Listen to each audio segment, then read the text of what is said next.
The 19th East Africa Business Network Trade and Investment Conference is brought to you by Kurunzi News in association with the following partners.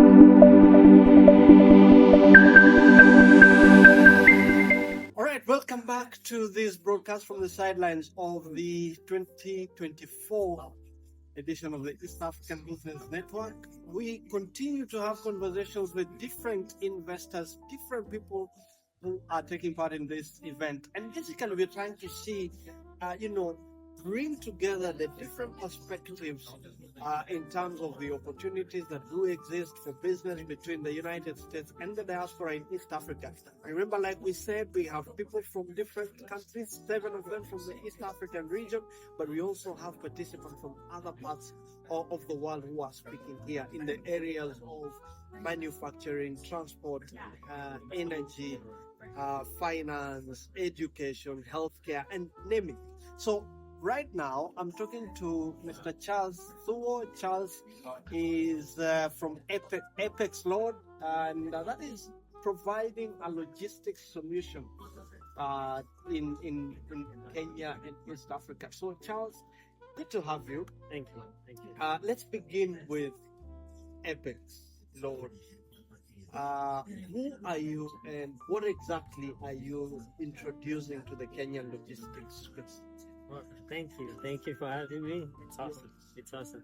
So Apexloads, we're what you call a software as a service. So we're a SaaS platform, and we're simply a matchmaker. So we don't offer logistics services. We simply empower people who do them. So these are what you call third-party logistics service providers. Your brokers, your freight forwarders, your transporters. So we build the tools for the trade. If you're like a fisherman, you need a fishing rod. So we build that for 3PLs. So take us through this solution that you're providing. And I do know that it is a new concept in Kenya and East Africa, and perhaps Africa by extension. But obviously not a new idea because it has been tried elsewhere, especially in the United States, and it works perfectly well. So take us through the solution and the platform as it is. So right now, if you look at, for people who aren't quite familiar with logistics how it works, you essentially have 2 groups of people. You have the people with the cargo, that's your brokers and your freight forwarders, and the people with the trucks, which are the transporters. So we don't deal with the end user, only people who actually manage the logistics. And if you look at instances like Africa, if you talk to a typical broker, they have 5 to 7 WhatsApp groups, and that's how they find each other, which is chaos.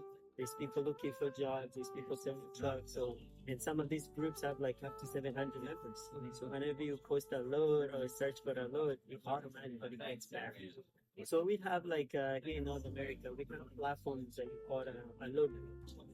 And it's a simply platform where if you're a broker and you have a load, you go on the load board and you would post, hey, I have a load from Mombasa going to Kampala, I need a flatbed and I'm paying this much. And then if I'm a transporter close to Mombasa, I can see what's available. And if I like a load, I call it like, hey, Milton, I'm calling about a load I have from Mombasa. We negotiate, and then if we agree on a rate, I book the load.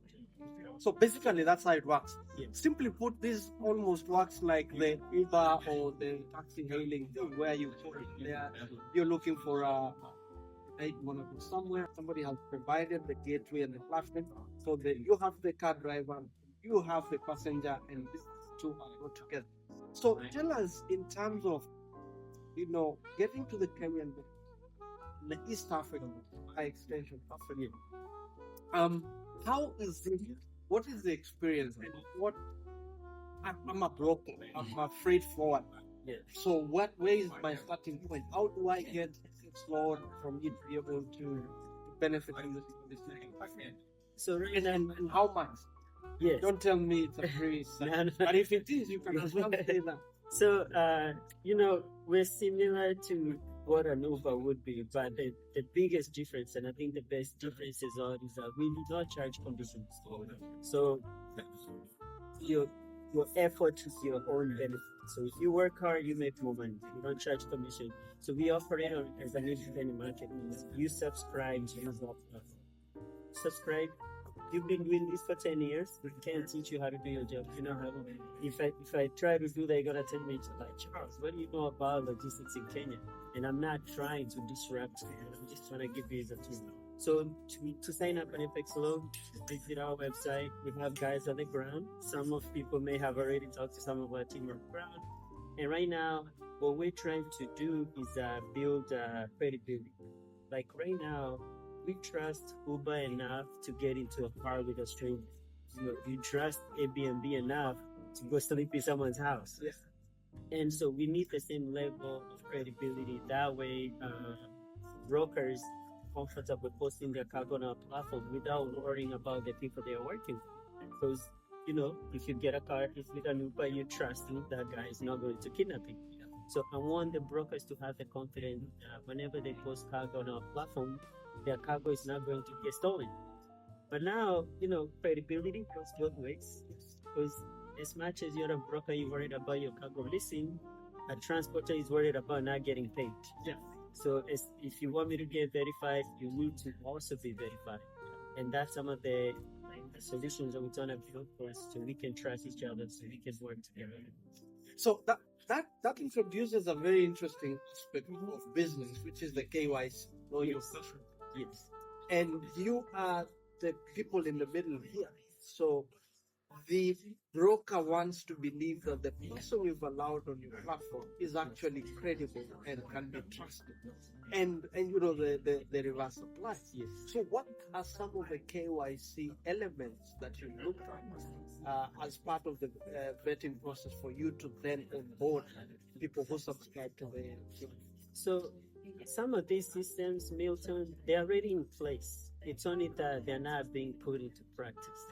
Like, for instance, if you want to join KIFA, for instance, Kenya International Freight Forwarders Association, there are documents that you're supposed to have to prove that you're a member, you're licensed in Kenya, so you can be a member.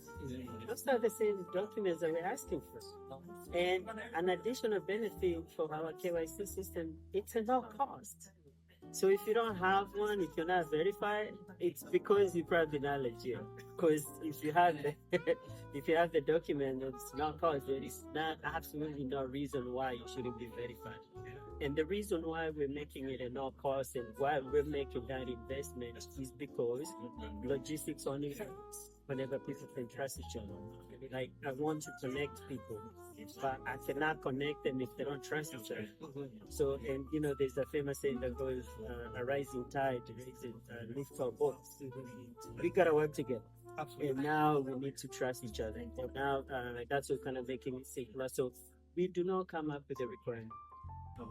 The stakeholders themselves, KIFWA is going to set the requirements. KTA, we set the requirements. The government sets the requirements. All we do is to verify that you actually meet those requirements. So let's talk about the working environment with the other stakeholders, and by this I mean the regulator, the government agencies that are directly responsible. What sort of interface you have with them? For example, you're introducing a product into a service to the industry. Obviously, this is a service that would ultimately, from where I sit, is a collaboration that would make it successful, make their work easier, and therefore make the business ecosystem much easier. Who are some of these other actors that you're looking to work with, and what sort of synergy do you have with them? That's a really great question, because there's this famous proverb that people say, it takes a village. And it literally takes a village. It will take a village for us to clean up the logistics industry. So we gotta look at the various stakeholders. We have the regulating bodies, KIO, TSA, Trade. You have the insurance association, you have the shippers council, and other stuff. These are the major stakeholders that we bring on board, because it benefits all of us. And if we can agree, it's like, let's say we're playing a soccer game. Yeah. We have to agree on the rules, because if we don't, then it's not a game anymore. Yeah. But for us to come up with the right rules, there needs to be participation from all the stakeholders. Yeah. It can't just be all regulation is dictated by one person because you're not covering the other person. So what we're trying to do with Apexloads is bring all these stakeholders on the table. Let's say, Milton, you're from P4. You know what issues freight forwarders deal with. Let me hear your suggestions. Okay, what would you suggest? Insurance, all the talent in insurance. What would you suggest? And let's all come together, discuss, because we're the only ones who can solve our own problem. So let's take this home by asking in terms of the specific, in terms of who you're looking at, who you want to speak to directly, and tell them this service is for you. And what then is your vision for Apexloads and the logistics industry as a sector? Next 1 year, next 5 years, from the different players' perspective. Right. So, like you said, it takes a village. So, can all the villagers? What do you see for every villager in this market for the next 5 years? So right now, the key associations that we're targeting that are directly involved in the logistics would be like the Freight Forwarders Association, the Transport Association. Those are the immediate stakeholders that have a direct stake. And these are, I'm excited to announce that we're going to be signing a partnership with P4. So we'll be signing up an MOU in 2 weeks. And is to get them on board. But if you look at Africa, Africa's already organizing itself into trade blocks. We have the East Africa Community, we have the SADC, and now we're doing the Africa Free Continental Trade Area. And the whole point is to do trade. Well, you can't do trade without logistics. Yeah. And now for logistics to be efficient, you need to have that infrastructure, which we're going to build. So, being from Kenya, that's what we chose, East Africa. And right now, kind of like we're already in Kenya, Uganda, and Tanzania, and we're just going to keep scaling and, getting into more hubs, countries. And finally, what are you offering somebody that is watching you and they feel like it sounds like a good idea, so can you welcome me? Unanipatia nini, like what is the incentive, if any, for people who want to sign up? Yes. So right now, like I say, and for like our platform is not essentially for the public, and you have to be in logistics and do this professionally. So if you're a broker, what I usually ask a broker, like, how do you make money? You make money by finding clients who's going to give you cargo so you can broker those loads. So what I'm going to allow you to do is spend more time doing that, finding more clients so you can book more loads. You should not be spending half your day chasing trucks around. Who do that? You give the platform. And now if you're a transporter, you only get paid when you have a load. So if you take a load from Mombasa and you go to Kampala and you start there 3 days waiting for the return level, that's just downtime. No one is paying you for that. But now with a platform like ours, we'll be able to grow your network. That way, because with our platform, let's say you take a load from Mombasa on a Monday. You'll probably be in Kampala by Wednesday. You can already search for a load that you can pick up in Kampala even before you get it. So if you're a broker free forwarder, we help you, book more loads and book them faster. And if you're a transporter, we'll help you reduce your empty miles so you can maximize the amount of tons you're loaded. And so everyone makes more money. Yes. Okay.